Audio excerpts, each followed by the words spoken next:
Olá pessoal, tudo bem com vocês? Papo de hoje vai ser Taesa. Sim, temos dividendos, temos resultados. Eu vou postar para vocês aqui um escopo de 2020 para cá, terceiro tri de 2020 até terceiro tri de 2022, para a gente pegar esse período de inflação, tá? Subindo, para ver os resultados da companhia que chegam em um pico e agora começam a arrefecer, mas ainda assim com ótimos proventos, tá? Esse ano aqui ela vai provavelmente fechar o ano com algo próximo de 100% de payout, né? Então é um payout bem agressivo, tá? E eu tenho a mesma tese para o setor ano que vem, ou seja, de estabilidade de preços e manutenção, obviamente, dos seus dignos dividendos. Qual é o problema para o ano que vem, pessoal? Eu venho comentando com vocês, eu já volto para aquela telinha para dar aqui minha opinião geral.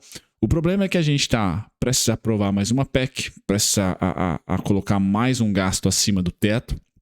Em 2023 o mercado já precifica ali, ou começa a precificar o waiver, né? O fiscal não ficando muito bonito e até os termos de troca lá fora não ficando tão agradáveis assim. Então a gente deve ter, pessoal, pelo fiscal expansionista, tá? A gente deve ter uma inflação com manutenção, o que é bom para o setor, tá? Mas uma inflação mais baixa do que foi 2022, tá? Do que foi 2021, certo? E aí nós ainda teremos, de acordo com toda essa inflação vinda de um fiscal ainda expansionista, tá? A PEC deve aprovar entre 170 e 180 bi, tá? A gente deve ter os juros altos por mais tempo, tá? Então o grande competidor da Taesa sempre será os juros, e eu vou mostrar aqui também um estudo do DI para a gente traçar momentos de alta, momentos de baixa, mas no médio prazo para você, holder, que é o principal da Taesa, como que eu acho que você deve se comportar, pelo menos a preços, para não falar assim, poxa, tá caro ou tá barato. Beleza? Bom, vamos lá, pessoal. Primeiro, créditos para o Felipe Moreira, da Infomoney, que eu pego essa headline dele aqui. E Taesa tem alta de 94,6% do lucro regulatório, tá? E anuncia 365 milhões em dividendos, tá?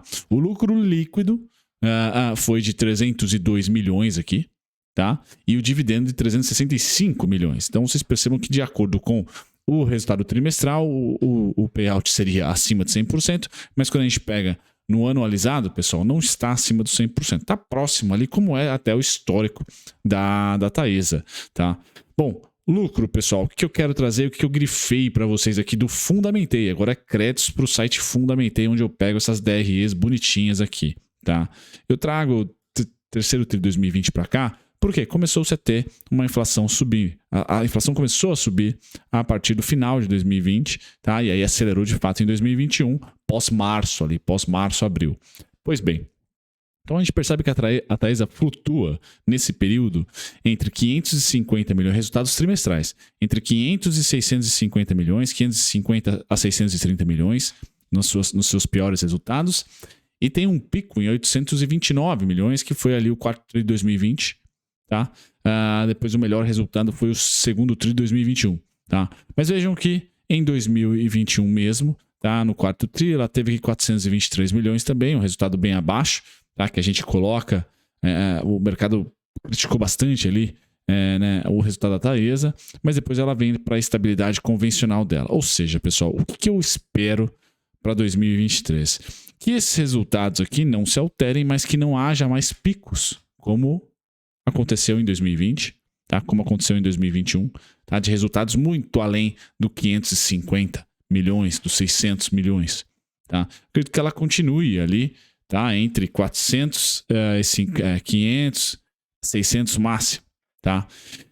Isso, em um momento de crescimento econômico e de corte de juros, já seria motivo suficiente para o mercado acreditar que a Taesa poderia entrar em tendência de alta, ou seja, manter a sua tendência que ela esteve aqui desde 2018 aproximadamente, tá? Quando nós tínhamos aí corte de juros, um crescimento baixo, mas ainda assim um crescimento, mas principalmente a inflação, tá? Aquecendo após 2016, 2017, tá? Nós não devemos ter isso em 2023, tá? A gente deve ter os juros ainda com a manutenção lá em cima, devido ao fiscal expansionista, tá? E a inflação, por outro lado, ela já é menor do que 2021, tá? E ela deve estabilizar em um patamar menor do que 2022, menor ou igual a 2020, 2021. Então, ou seja, o mercado já não vê no curto prazo uma expectativa de reajustes para cima da Taesa. Por isso que eu venho dizendo para vocês, pessoal, que esse ambiente de inflação em queda, daqui a pouco ela estabiliza, e os juros estável lá em cima, tá? A rentabilidade real, a Taesa está brigando com um CDI de 14% ao ano. Tá? O IEX, que é o índice de energia elétrica, não está conseguindo subir muito além disso, tampouco está subindo 14%. Então a disputa pelo dinheiro no mercado da Taesa está bem ali difícil, porque a nossa renda fixa, o nosso CDI, tá? Os pré-fixados aí estão reinando. Tá? Se de repente o Roberto meter mais 0,25 aí por causa dessa PEC, etc., ou de repente sai uma inflação meio azeda para a gente, olha, fica ainda pior. Tá? Fica ainda pior a situação aqui para o mercado de utilidade pública. Então, eu acho que o setor de utilidade pública deve lateralizar para 2023, certo? E eu trago para vocês nos preços logo. Bom, lateralização, pessoal, que por hora a gente vê no juros futuro, esse é o juros futuro, tá? Para 28, desde agosto, pós-PEC, nós estamos laterais, tá? Por isso que você está olhando para as empresas de utilidade pública também repetirem um movimento muito parecido com esse, tá? De lateralização.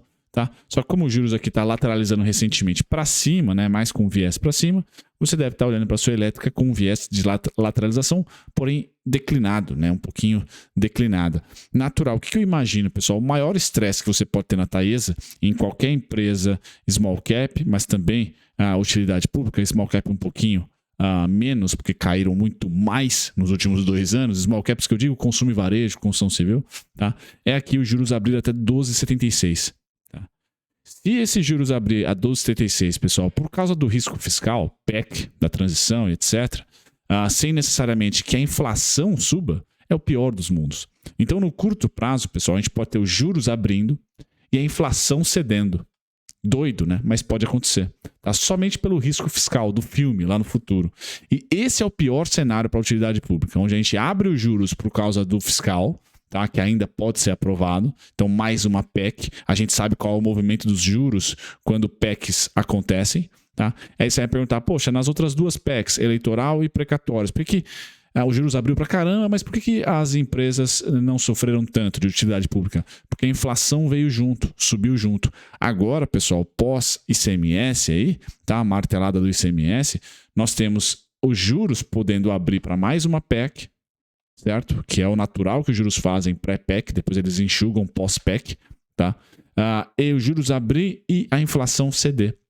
E esse é o pior momento. Por quê? O juro real, a renda fixa, fica mais atraente ainda.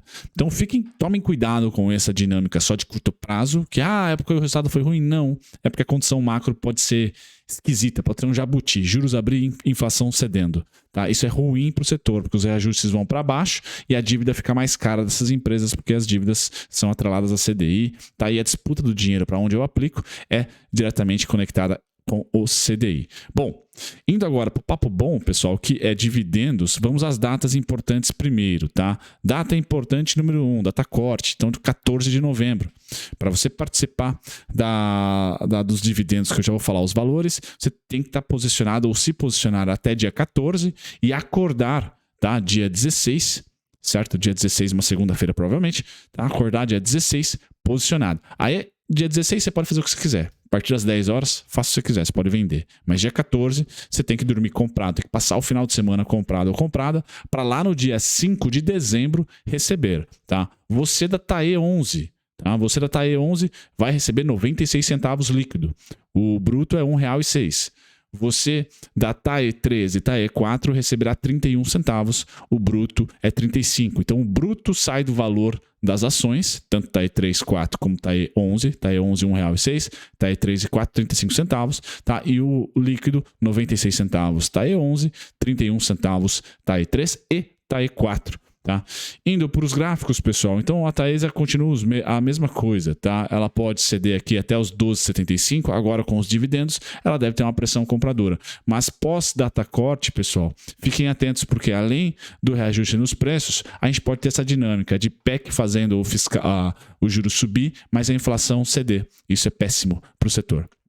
tá? Para a bolsa também, de certa maneira, mas para o setor principalmente, tá? Então eu tenho aqui 12,75 para baixo, 14,2, 14,33 para cima, não tenho 15,37 como cenário base, tá? E aí, mais para o ano que vem, se isso se confirmar, pessoal, 11,83, 11,75. Esse é TAE 4, tá? TAE 3 não muda muito, eu acho que tem poucas pessoas que tem TAE 3 aqui.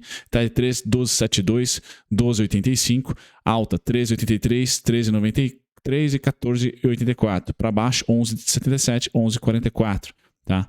TAE 11, finalizo aqui. Essa é um pouco mais volátil. E aí eu vou ter 41,93, 42,21 como alvos. Talvez o 44,68, acho difícil, mas pode ser, tá? E aí para baixo, lá para o ano que vem, 36,96, tá? Mas principalmente o 36,77, 34,67. Certo, pessoal? Esses são os ponticos da Taesa. Espero ter ajudado vocês com a atualização. Um grande abraço, até o próximo vídeo. Tchau, tchau.